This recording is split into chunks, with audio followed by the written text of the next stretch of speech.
Baik, Pak Andi, Kak, terima kasih kesediaannya bincang-bincang kembali. Kali ini kita akan mencoba belajar banyak dari Pak Andi, kawan saya yang dulu mengepalai Badan Meteorologi, Klimatologi, dan Geofisika, dan sampai sekarang juga masih banyak menekuni bidang tersebut. Nah, yang kita ingin coba tanya kali ini, Pak, mungkin banyak tentunya hal yang mengenai iklim dan cuaca, tapi barangkali kita coba untuk kali ini mencoba menguraikan segala hal tentang curah hujan lah, tentang curah hujan, karena akhir-akhir ini kita lihat ada orang yang bilang bahwa curah hujan yang sangat ekstrim, yang sangat besar, menyebabkan terjadinya berbagai fenomena alam yang menyebabkan bencana dan menyusahkan banyak orang gitu. Nah, kita ingin tahu dari sisi kacamata yang sangat awam, Pak, tolong kita dijelasin apa sih itu curah hujan? Kenapa orang tuh ngitungnya dengan menyebabkan sekian milimeter? Apa artinya itu bagi kita yang awam tentunya agak sulit untuk mengartikan itu dan membayangkan itu gitu. Silakan Pak Andi. Ya, terima kasih atas kesempatannya ini dengan Pak Wendy. Juga bagus untuk bisa sharing bersama-sama mengenai memahami fenomena hujan yang kebetulan tahun ini itu berbareng dengan La Nina, ya, salah satu yang ekstrim gitu ya kalau dilihat dari kawan-kawan di BMKG itu. Kita mulai dari saja lah, memahami. Kawan-kawan BMKG kan selalu mengatakan bahwa hujan sekarang ini lebat, tapi dengan ukuran juga 200 mm, kemudian 150 mm, 100 mm, dan nah kita memahami begini, hujan 1 mm itu apa sih sebetulnya artinya? Ya. Nah, hujan 1 mm itu kan sebetulnya kalau itu dalam luasan 1 meter persegi, jadi ada meja 1 meter kali 1 meter gitu, panjangnya 1 meter, lebarnya 1 meter, dan kemudian hujan di atas meja itu dalam ketinggian 1 mm itu kan artinya 1 liter, Pak. Ya. Oh, seolah-olah curah hujannya ditampung lah, kita tampung dalam wadah. Ya, ditampung di situ, ditampung ya wadah itu ya. Jadi kalau 1 mm. Nah, persoalannya adalah ketika kemudian terjadi di dalam luasan seperti katakanlah di Jakarta yang 500 km persegi, tinggal kita mengalihkan saja, Pak, gitu ya. Jadi kalau kita mengalihkan katakanlah 10 km persegi begitu, hujan 10 mm, maka atau paling tidak kita pegangan beginilah. Hujan 1 mm di dalam luasan 1 km persegi itu sama dengan istilahnya 1000 meter kubik. 1000 meter kubik. Iya, 1000 meter kubik. Nah, biasanya kawan-kawan BMKG itu menghitung dalam 24 jam. Jadi, hujan 5 mm itu selalu inklusif atau kemudian dimaksudkan dalam 24 jam. Ya. Ya, jadi kalau itu di dalam luasan 1 km persegi, dalam 24 jam itu akan ada air kira-kira 1 meter kubik, kan begitu ya? Ya, di situ. Nah, dengan fenomena itu tentu kita kemudian bisa membayangkan kalau kemudian itu terjadi di Jakarta lah, gitu ya. Terjadi di Jakarta dengan luasan 500 km persegi. Contoh saja, 500 ya. Di Majalengka yang kemarin 7 Februari itu kan luasannya 1250 km persegi lah kira-kira dengan 130-an itu hampir sama dengan 60 juta meter kubik air yang tiba-tiba digelontorkan dalam 24 jam. Jadi per jam itu ada 7 juta meter kubik air, Pak, masuk ke Majalengka. Ya kan? Jadi kalau itu dimasukkan dalam truk tangki itu setiap 5 literan, berapa banyak truk tangki yang kemudian harus membawa itu. Ya. Nah, hujan yang turun itu, yang katakanlah 7 juta meter kubik itu, atau kemudian di Jakarta dan segala macam itu tiba-tiba di daerah, dan kalau hujan itu kan Satu, dia tentu akan mengendap ke dalam tanah, dan itu biasanya kira-kira hanya tidak lebih dari 10-15%, tergantung daripada kejenuhan tanahnya. Dan yang kedua adalah mencari tempat-tempat yang lebih rendah. Ya. Nah, mencari tempat-tempat rendah itu kan kemudian disalurkan melalui got, ya, sungai, kanal, dan segala macam. Nah, oleh karenanya ketika kemudian kita bicara hujan di Jakarta, katakanlah pada waktu 2012, 2013, 2014 itu rata-rata kalau saya lihat itu rata-rata 150 sampai 200 mm dalam 24 jam, ya Pak. Nah, itu akan artinya itu 75 sampai 100 juta meter kubik digelontorkan dalam 24 jam di Jakarta. Ya. Nah, tentu kan semuanya mencari tempat yang rendah, Pak. Ya. Nah, ini kemudian menjadi terhenti ketika kemudian pasang naik, misalnya. Ya kan, pasang naik. Dan lebih lagi ketika kemudian hujannya bareng di daerah Puncak dan Jakarta. Katulampa sudah naik 2 meter, katakanlah begitu ya. Kan itu ekuivalensi dengan debit yang kemudian datang ke Jakarta, rata-rata 400 meter kubik per detik, yang artinya 1,5 juta meter kubik datang per jam masuk ke Jakarta. Nah, ini kan semuanya air, Pak, gitu ya. Kalau 24 jam itu terus-menerus, maka dengan sendirinya proses pengendapan itu kan mengalami kejenuhan. Jadi akhirnya enggak kemana-mana, hanya mencari ke bawah. Iya, betul. Tidak kemana-mana. Ditambah ya, kalau ke bawah itu vegetasi di daerah Jakarta udah sangat minim lah ya, juga tambah lagi. Jadi betul ya, itu Pak. Mau jadi, ke laut ternyata kita menghadapi sementara juga dari dari hulunya nambah terus. Iya. Itu keadaan terjelek. Iya, itu di Jakarta. Bagaimana di daerah yang longsor? Kalau kemudian datangnya seperti itu juga, ya, dan kemudian tanah di situ itu sangat, istilahnya ikatannya dalam tanda kutip ya, dalam lapisan-lapisan tanahnya itu sangat-sangat rentan, atau kemudian tidak begitu kuat, maka dengan sendirinya akan diikuti dengan longsor itu, karena dia jenuh. Ya, apalagi kemudian ada kemiringan dan segala macam ya. Sehingga inilah yang kemudian dihadapi oleh masyarakat-masyarakat di tempat yang sangat-sangat rentan di dalam hal itu. Nah, kalau kita kemudian melihat bagaimana kita di Jakarta, bagaimana proses pembangunan, nah, dengan istilahnya ditutupnya hampir semua area di Jakarta itu dengan aspal, dengan semen, dengan itu, kan tentu saja kan, ya, kalau kemudian airnya itu tidak mencari tempat yang lebih rendah, maka dengan sendirinya menjadi genangan yang besar. Dan oleh karenanya tentu perlu difikirkan cara-cara yang bagus untuk kemudian mengatasi datangnya air hujan yang memang kan paling tidak selalu berputar lah gitu, yang musim kemarau, dan itulah yang terjadi ya, yang kita hadapi sebetulnya. Kalau fenomena bahasa yang tuh dari luar itu Pak Andi, La Niña itu yang secara beberapa waktu sekali muncul itu ya. La Niña itu kalau hujan ya basah sekali, kalau La Niña kering lah ya. Itu apa itu Pak? Jadi kalau La Niña itu kan sebetulnya sumber fenomenanya itu di Pasifik Tengah Pak. Jadi jauh sekali dari Jakarta, dari Indonesia lah gitu ya. Hanya memang dampaknya itu mendunia Pak istilahnya. Ya, hampir seluruh dunia itu terjadi. Memang di daerah dekat di sana di Amerika Selatan itu fenomenanya terbalik dengan apa yang kita hadapi di Indonesia. Tapi yang jelas kita sekarang berbicara di Indonesia kalau La Niña itu basah, dan itu ada tambahan. Dan kemarin saya dengarkan kawan-kawan dari BMKG mengatakan dari yang hujan biasa saja sudah begitu, itu ada tambahan 40%. Ya. Jadi kalau 100 biasanya itu kemudian jadi 140 mm ya. Nah, 100 mm itu biasanya sedang menuju ke lebat, gini istilahnya tiba-tiba tambahan 40% itu berarti kan jadi lebat sekali sudah. Nah, ini yang kemudian kita hadapi.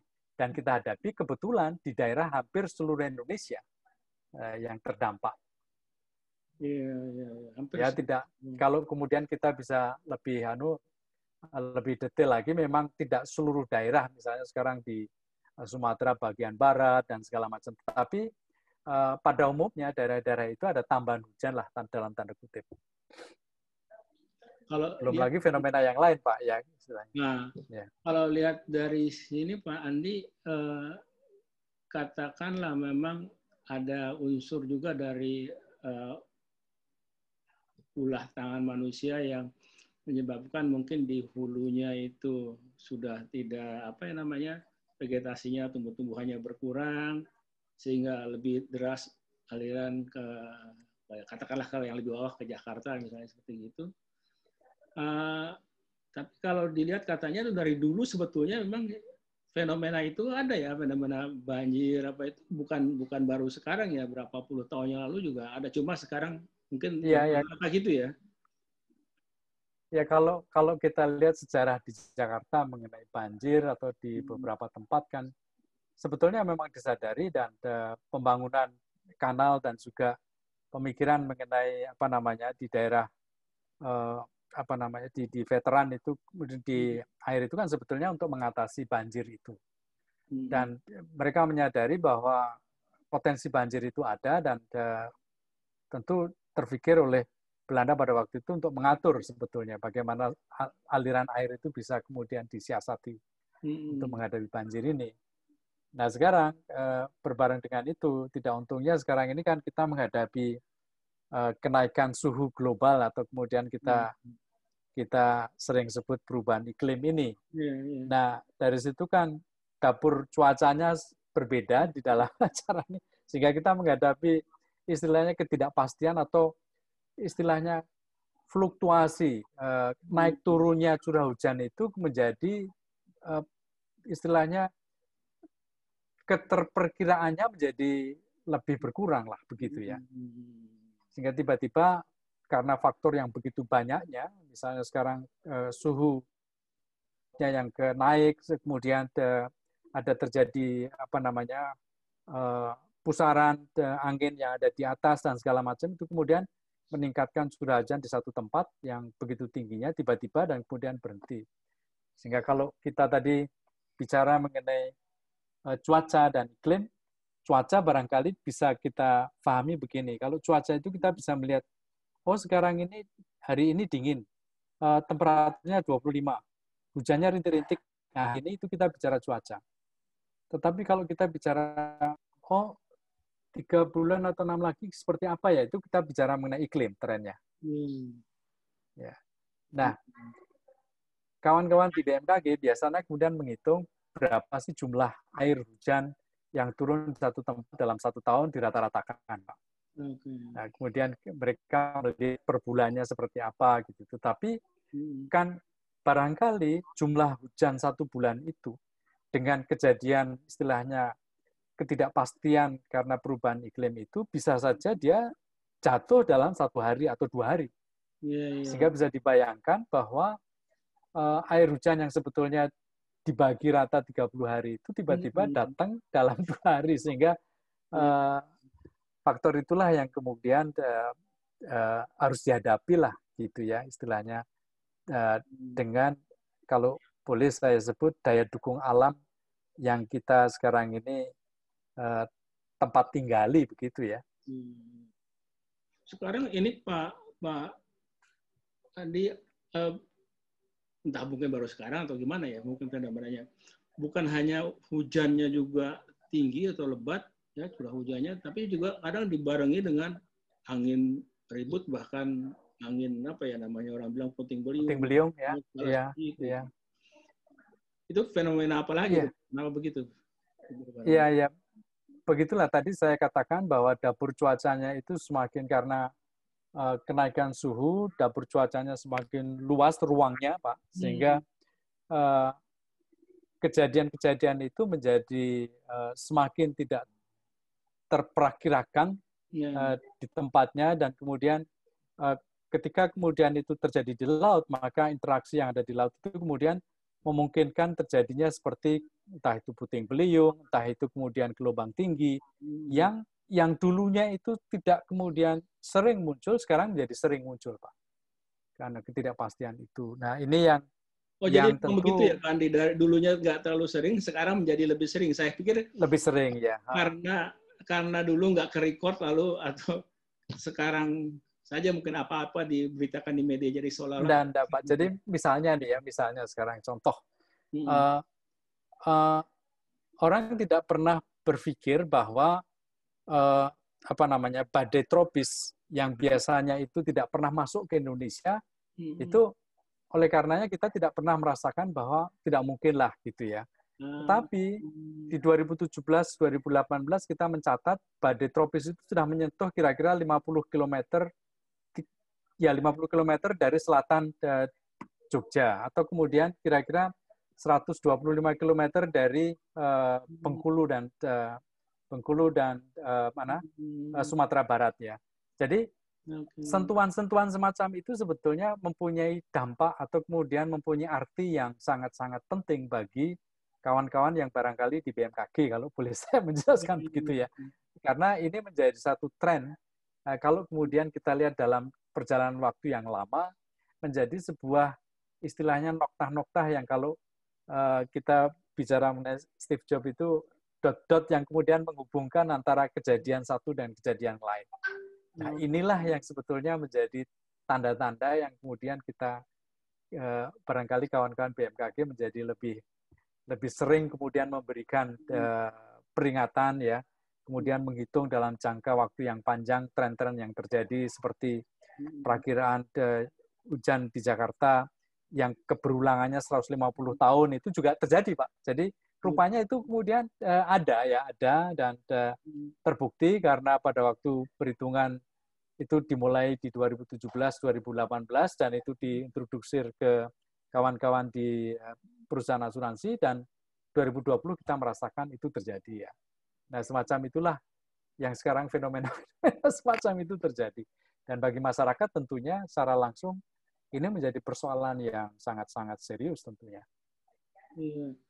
Jadi kalau bagi apa ya namanya, kita ya alam begitulah ya, alam begitulah, tinggal kita tidak bisa menyalahkan alam, ya nggak boleh ya, tapi kita bisa, Pak, ya. Responnya tentunya dari kita, apalagi tadi Pak Andi bilang juga teman-teman di BMKG yang bergeluti prediksi cuaca dan iklim ini udah makin lama justru semakin akurat bisa memprediksinya. Jadi kalau misalnya ada curah hujan bakal tinggi dalam hari H, itu mungkin beberapa hari sebelumnya sebetulnya bisa tahu ya kita ya Pak ya, sebetulnya ya.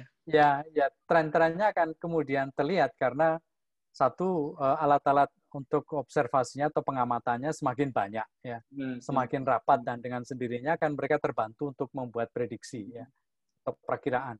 Nah, oleh karenanya sekarang saya lihat kawan-kawan di BMKG itu sudah punya aplikasi yang saya kira tadi barusan kawan-kawan melihat bahwa aplikasi BMKG terlihat disukai lah begitu kalau saya lihat, karena mungkin trennya juga semakin banyak peringatan yang kemudian disampaikan dan terjadilah begitu ya. Dan perakiraan itu kemudian mereka buat dalam waktu 12 jam, 6 jam, 3 jam, dan setiap 1 jam. Untuk di satu tempat. Nah, persoalannya adalah sekarang tentu pada masyarakat bagaimana mempersiapkan mereka, kan tidak bisa 1 jam kemudian lari. Ini pernah terjadi di satu negara di Pasifik, karena kebetulan pas itu mereka melaporkan, apakah ditanya masyarakatnya itu apakah sudah ada peringatan, sudah berapa jam sebelumnya, 3 hari sebelumnya, lalu kapan kamu kemudian lari ya, lari ketika rumah saya sudah runtuh, kan gitu ya Pak. Jadi karena ini kan harus apa namanya ya, menjadi upayanya menjadi kombinasi dari satu pihak pemerintah, di pihak yang lain juga kesadaran masyarakatnya harus betul-betul juga tinggi lah begitu. Iya, kalau Mbak bercanda aja. Kalau dulu waktu kita kecil gitu kan, kita nggak terlalu peduli gitu dengan perakiraan cuaca ya. Apalagi dulu ada Pomeo, kalau perubahan cuaca tuh gampangnya bilang gini aja, hujan tidak merata, arah angin berubah-ubah. Jadi serba nggak tahu juga itu kita sekarang. Iya.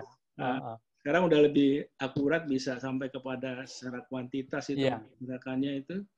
Tapi memang ya itulah kita juga tidak bisa serta-merta mau lari mau mengungsi ya mau kemana. Ini kaitan dengan tata ruang dan lain-lain gitu. Pak Andi, ada pertanyaan mungkin agak konyol tapi sangat awam nih. Dari dulu saya juga nggak ngerti gitu.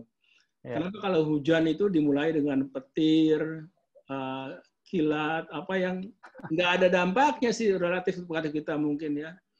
Tapi ngerinya itu kan bagi orang awam pikir kayak apa gitu. Iya. Apalagi ada daerahnya di Jakarta tuh di mana tuh katanya tuh memang dari namanya aja memang daerah banyak petir. Gitu. Pondok petir ya, Pak? Pondok petir, ya. Pondok petir. Iya. Ya, karena kita melihat bahwa awan-awan yang membawa pumpunan istilahnya air ini kan mempunyai muatan listrik ya. Yang ketika kemudian dekat dengan bumi ada loncatan-loncatan yang kemudian menjadi petir itu. Bahkan satu awan dengan awan yang lain itu ada lompatan-lompatan yang membuat kita kemudian kalau tidak ada awan ya yang mengandung air yang begitu banyak dan muatannya juga tidak begitu banyak, kita lihat cerah kan nggak ada petirnya, Pak. Iya. Kalau tiba-tiba kita langsung hujan nggak ada petir ya, benar-benar. Iya. Tapi kalau kemudian itu awannya rendah dan oleh karenanya kita kan diingatkan supaya ya. Pokoknya awannya hitam, kalau hitam kan rendah ya kan, hitam. Sudah. Iya. Awamnya nggak gitu.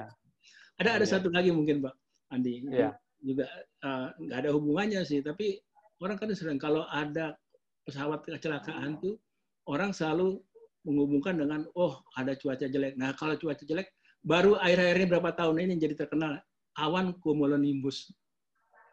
Apa tuh Pak awan cumulonimbus itu?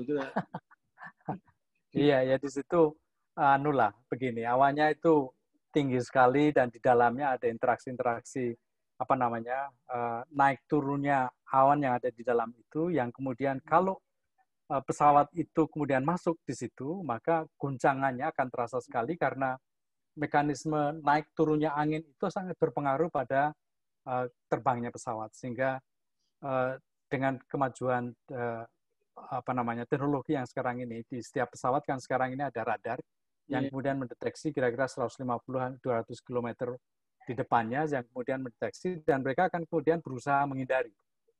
Pokoknya jangan dimasuki lah. Tapi kan sekarang persoalannya, iya, jadi persoalan lah kalau gitu kan. Pak Andi, ini ada kaitan dengan yang mungkin aktivitas BMKG banyak bekerja sama dengan BPPT ya. Katanya itu kan kita hujan, terus ada pemikiran ya hujannya jatuhkan aja di sangat hilir di Laut Jawa misalnya, supaya hujannya nggak terjadi di Jakarta atau di Bogor misalnya, supaya kita nggak kebanjiran gitu. Apa tuh Pak? Mungkin nggak dan apa yang mungkin? Ya, jadi kawan-kawan di BPPT di Balai Besar Teknologi Modifikasi Cuaca itu kan mencoba menerapkan teknologi untuk memodifikasi. Ya, sebetulnya yang dilakukan adalah proses untuk mempercepat terjadinya hujan, Pak, begitu. Oke. Ya. Nah, ketika kemudian pemikirannya begitu sehingga ketika itu awan bisa kemudian terdeteksi dan kemudian diperkirakan seperti itu atau kemudian tidak ada awannya. Saya akan mulai dulu dengan awan hujan lah ya gitu ya. Jadi ketika kemudian trennya akan lari ke Jakarta atau ke Semarang begitu, kemudian kita kejar dan kemudian kita semai dengan entah itu kalau di Indonesia kita pakai NaCl atau garam ya. Dan kemudian istilahnya dipercepat jatuhnya supaya tidak jatuh di satu tempat. Oke. Ya. Di 2013 kawan-kawan BPPT sangat bagus sekali ketika kemudian tekanan hujannya itu potensi hujannya sangat-sangat besar sekali sehingga mereka mengejar itu kemudian diturunkan di laut sehingga mengurangi lah paling tidak hujan itu. Terjadi hujannya di Jakarta tetapi tidak selebat yang diperkirakan. Nah, sementara di tempat lain itu justru kemudian hujannya jangan sampai jatuh ketika kemudian pada saat Asian Games misalnya. Ya, karena terjadi upacara itu, nah hujannya kalau bisa jatuh dulu gitu ya, dikejar. Jadi kalau kawan-kawan itu penumpang pesawat itu mencari istilah komfort ya. Tadi kalau kawan-kawan BPTMC itu mereka lah pengejar awan Pak gitu ya. Dia pemburu awan lah begitu ya, pemburu awan. Dengan memburu awan itu dia mempercepat proses itu. Nah, seperti hanya ketika hujan kebakaran hutan, dan kebakaran hutan itu dia akan melihat awannya ada enggak. Kalau awannya ada dan kemudian trennya seperti itu, dia akan terbang dan kemudian dia jatuhkan itu garam, dan kemudian dengan garam itu dia akan mempercepat proses terjadinya hujan di tempat itu, dan dia berusaha untuk kemudian terjadi di situ. Dan dengan perhitungan-perhitungan yang sekarang mereka punyai, dengan kecerdasan artificial yang sekarang mereka terapkan begitu ya oleh kawan-kawan BPT, itu ya mudah, saya kira akan semakin lebih tepat di dalam memperakirakan dan juga memberikan solusi lah atau memitigasi potensi bencana yang terjadi. Ya tapi tantangannya memang berat ya. Tantangannya berat. Itu mungkin ya kita katakanlah memindahkan hujan itu, tapi tentunya ada tadi Pak Andi bilang ada persyaratan teknisnya ya, nggak otomatis. Iya. Gitu ya. Betul Pak. Kalau nggak ada awan ya sulit, nggak terjadi hujannya. Iya betul, kalau nggak ada. Ya kan, jadi awannya memang harus ada syarat awannya, sehingga kalau tidak ada awan ya menyebar garam aja. Makasih Pak Andi nih, udah dialog kita, udah bincang-bincang untuk berbagi pengalaman, pengetahuan dan menyampaikan ke kita dengan bahasa yang ya awam itu sehingga kita mudah untuk mengerti. Barangkali terakhir kira-kira Pak Andi prediksi ataupun juga gambaran Pak Andi ini terhadap curah hujan ke depan ini, apakah akan semakin sulit diprediksi, semakin ekstrim, atau semakin bagaimana nih ini kelihatannya ke dalam? Kalau lihat dari tadi perubahan iklim, cuaca, dan fenomena yang kelihatannya sekarang ini, ke depannya kelihatannya akan seperti gimana ini? Ya, trennya rata-rata dalam perjalanan waktu 50 tahun ke depan itu tren kenaikan itu terjadi lah, begitu ya Pak.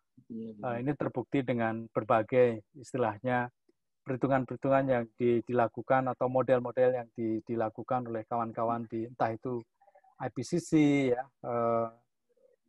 panel mengenai perubahan iklim, atau kawan-kawan yang melakukan proses modeling, dan kawan-kawan di BMKG sudah mencoba memetakan mana-mana yang tambah kering dan mana-mana yang tambah basah begitu.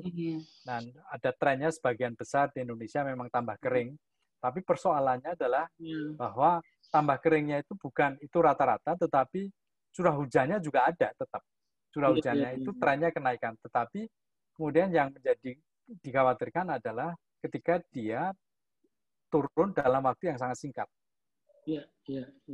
Sehingga gitu ya Pak, sehingga ada kenaikan. Nah, oleh karenanya pertama yang barangkali perlu kemudian masyarakat itu diajak adalah bagaimana memahami gejala itu Pak. Ya, gejala itu, sehingga literasinya itu kemudian naik. Nah, itu tentu masyarakat diajak juga, atau kemudian pemerintah bersama-sama itu melihat daya dukung di tempat terutama yang penduduknya ada, itu seperti apa. Dan kemudian menentukan, seperti tadi Pak Wendy mengatakan misalnya tata ruang. Jadi jangan sampai kemudian di bantaran sungai ditempati masyarakat dan segala macam, karena dengan sendirinya akan sulit lah. Sekarang ini mesti harus kemudian menyadari itu dengan pengaturan tata ruang dan juga berbagai proses evakuasi yang. Nah, dengan demikian mereka juga harus kemudian dilengkapi dengan sistem peringatan dini buat saya ya. Dengan peringatan dini berkali-kali itu kemudian misalnya katakanlah dari BMKG memperingatkan bahwa akan terjadi hujan, ya kita mulai belajar lah gitu. Kalau dulu hujan toh hanya 6 bulan sekali persoalannya, tapi tren yang sekarang kita hadapi membuktikan bahwa memang ada kenaikan dan semakin tepatlah begitu, sehingga kita sedia payung sebelum hujan. Sehingga dalam hal ini tentu sistem peringatan dini akan semakin bagus kalau kemudian peralatan-peralatannya juga semakin kemudian dilengkapi, ditingkatkan, metodologinya juga dibaguskan. Nah, sering kemudian kita menghadapi respon yang tidak tepat, istilahnya, entah itu kemudian ditwist informasinya sehingga masyarakat panik dan segala macam. Nah, ini kan tentunya perlu di apa namanya literasinya. Nah, kalau ini dilengkapi dengan produk hukum yang membimbing masyarakat itu supaya melakukan itu semua di satu tempat, ya kalau tidak usah dibangun bangunan ya jangan. Misalnya sekarang dibuatlah karena sumur resapan di setiap gedung yang tinggi, katakanlah seperti itu sangat membantu, Pak. Saya yakin sangat membantu. Karena bagaimanapun juga kan air itu kan selalu mencari tempat yang rendah. Gitu. Memang jadi ya mungkin kesimpulannya ya alam begitulah trennya demikian. Ya alam begitu ya Pak. Tinggal kita meresponnya ya harus bagaimana. Nggak bisa alamnya berubah terus kita meresponnya tetap aja seperti bisnis as usual, seperti biasa-biasa ya Pak ya. Iya. Kalau kita apa ya namanya acuh atau ignorance katakanlah terhadap hal yang seperti ini, sesungguhnya apa ya, ada yang bilang itu bencana atau dampak yang terjadi itu ya memang gara-gara kita sendiri yang ignoran dengan tanda-tanda alam tadi, bahkan tanda-tanda alam yang sudah apa ya namanya diberikan oleh teman-teman BMKG dengan prediksi dan yang berupa angka yang sangat kuantitatif, bahkan itu sudah sangat kuantitatif yang harusnya bisa kita pakai sama-sama, baik pemerintah maupun masyarakat ya, itu untuk menyadari bahwa keadaannya begini, kita harus merubah diri, baik dari sisi regulasi maupun dari sisi sifatnya dari masyarakat itu. Pak Andi Eka, terima kasih banyak atas sharingnya. Mudah-mudahan jangan bosan, nanti kita juga akan pada kesempatan lain akan belajar lagi kepada Pak Andi Eka. Terima kasih, Dr. Andi Eka. Terima kasih. Selamat malam. Terima kasih. Assalamualaikum. Waalaikumsalam.